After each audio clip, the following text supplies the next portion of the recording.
It's the Blue Jays this week. Ben Ennis, Mike Wilner, Vodcast. We're in the dugout. We're in the dugout today.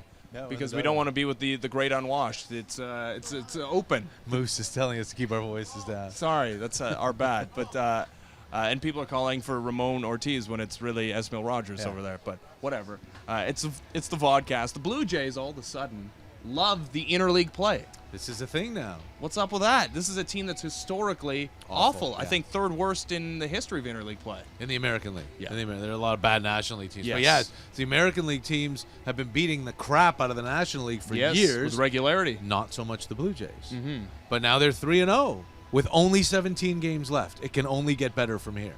But they've yet to play one of those road interleague games, which is, I think, typically where the problem lies with this team. Well, they've been okay at home, but still not as good as the rest of the American League against the National League and Interleague. They have been terrible on the road. And, you know, it shouldn't affect them any more than it does any other team. Boston doesn't get to use David Ortiz in a lot of its interleague games. So, Blue Jays aren't losing a DH as good as that. And yet, there's been a big problem. So it's going to be really interesting. They're going into San Diego. Padres are terrible. Yep. They're going into San Francisco. The Giants are really good, but the Blue Jays did sweep the Giants here. And they go into Atlanta. So it's two first-place teams and a bad team. It's not going to be fun, but they're just going to have to keep playing well and winning ball games, because that's what they're doing now over the last 20 games as we sit here. Yep. They're 12-8. Yeah, which is not crazy good. It's pretty good. It's like a 95-win pace. Yeah, it is if you can sustain it. Right. And, you'd like to have a little better streak than that, especially when you started off the season as poorly. And you'd like to have room to have a 5-10, too, which they don't anymore. No, anymore at all. But I'm not done talking about interleague play.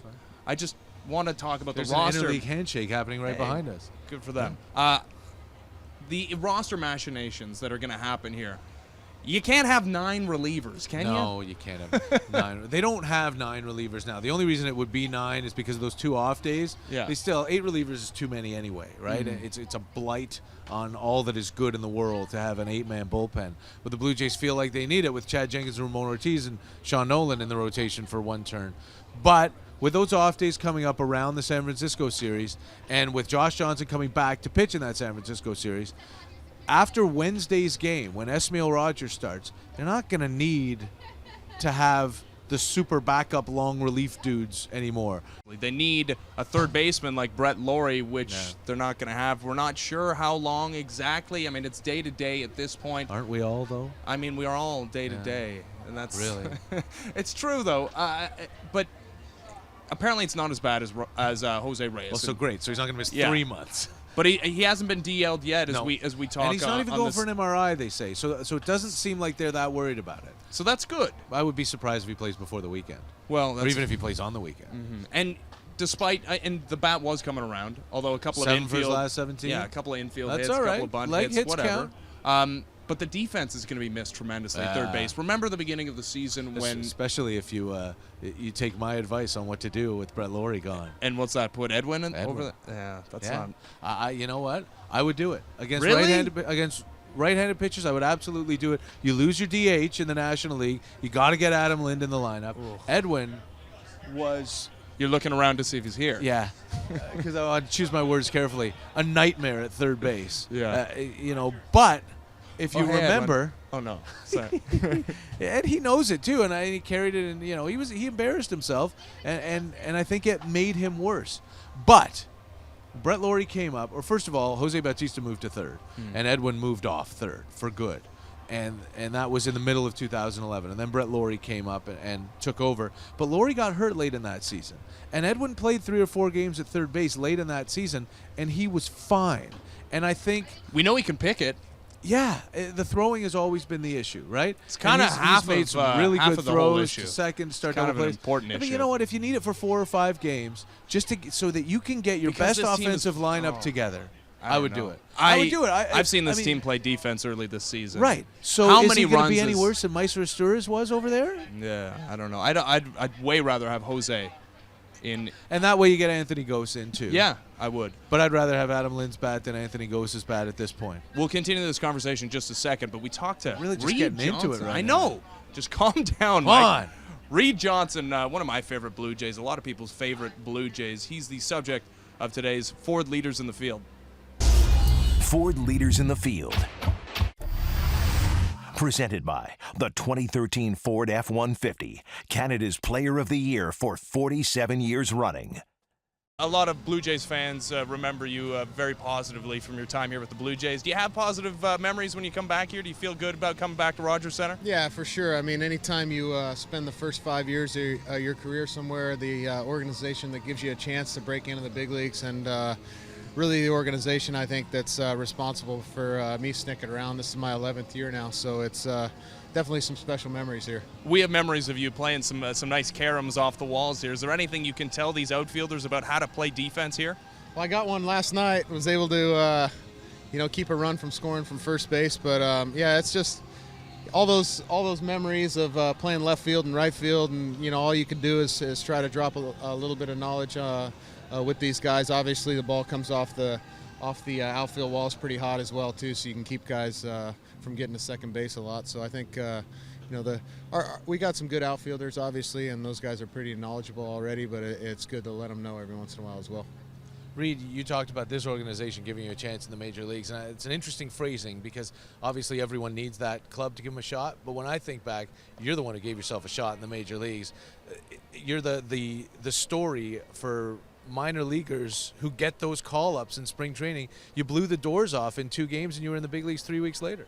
Yeah, it was kind of a unique situation. I knew that new regime had come in with JP Ricciardi, and those guys hadn't seen me play yet really, so I feel like they had taken me off the roster and gave me an opportunity a few times in spring training there, I believe in 2003, to show what I had, and impressed them a little bit there. And like I said, 2 weeks later they had some injuries and different things go down, and got my opportunity, and next thing you know, Shannon Stewart was, I think, traded to Minnesota, and I was able to play every day. So it was kind of being in the right place at the right time. But if you're not prepared for that, you're not gonna be successful in those situations either. Not exactly the highest round pick. I think 7th round pick you were. 17th. 17th. Yeah, you're 10 away. Nice oh my! try. I was almost. I was in the ballpark. Pretty close though. Not bad. Yeah. There was a 7 in it. Yeah.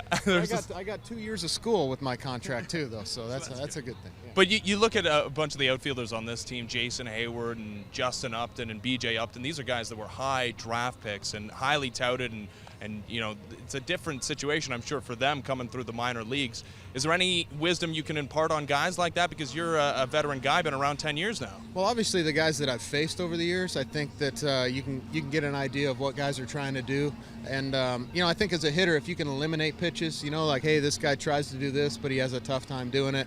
So you can kind of look to one side of the plate. So if you can kind of help those guys with those situations, and let them know if they've never faced a pitcher exactly what a guy's got. Because when you're watching him on video or on TV, it's kind of tough to tell, whether he's sneaky or whether his ball's cutting or sinking a little bit. So you can kind of give knowledge to those guys in that situation. But like you said, those guys are so talented. I think they're doing good on their own as well. Reed, last thing for you, and it's about this city. I mean, people kind of lose track and don't follow the National League a lot. I got a lot of reaction yesterday, and it's, hey, Reed Johnson's with the Atlanta Braves. Let's trade for him right now. Let's get him back. You and John McDonald are probably the 2 favorite Blue Jays from the post-World Series era. Did you feel that love last night? Yeah, I think so. And I think when I really felt it was in 2008 when I came back here with the Cubs. That was the year I got released with Toronto, the same year that I came back. So that was a real special moment for me as well. You don't realize the 5 years here how much the fans really appreciate you until you leave and you come back, that same year, and to get the standing ovation that I got in 2008, that was really special. It kind of let me know that all the hard work and the way I played the game was really appreciated here in Toronto, and I always appreciate these fans, and unfortunately I haven't been able to come back as much as I'd like to, being in the National League all these years. Well, they'd love to have you back at any point. Are they being nice to you out in the outfield now? Not really.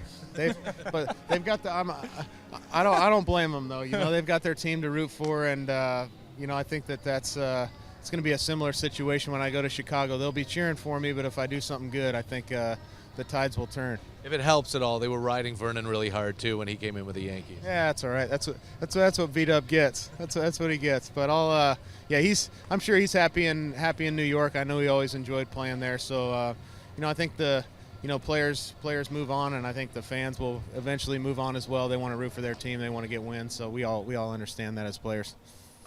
There he is, Reed Johnson, one of my favorites. Swell guy. He is great. Yeah, he really. I talked to him in Dunedin this spring. We keep saying this. He was about just people, so but excited to be back and seeing around. Again, we don't talk to jerks on this podcast. No, we don't talk to jerks. But you know what? It is kind of funny that every time people say, "Oh, this guy's fantastic. This guy's so great." A lot of them really aren't. Reed Johnson really is. Yeah, he really is. Yeah. Munenori Kawasaki, really good dude as well, from what we understand, which is not much. But we tried our hand at a couple of Japanese phrases. Not exactly sure. We got a lot farther than I thought we would. I tried to ask him where the bathroom was. He didn't and he said, understand my Toronto's Japanese a nice city. at all. But here's our conversation. I don't even know if I can call it that, with Munenori Kawasaki. All right, Munenori, Hi. we saw you try English. We're going to try Japanese, okay? Oh, okay. How's this? Ohayo gozaimasu. Oh, good morning. Yeah. Yeah. Ohayou gozaimasu. My name is Munenori Kawasaki. Call me Mooney. My hobby is sleeping. I have a book. You have a book? I have a book. Yeah.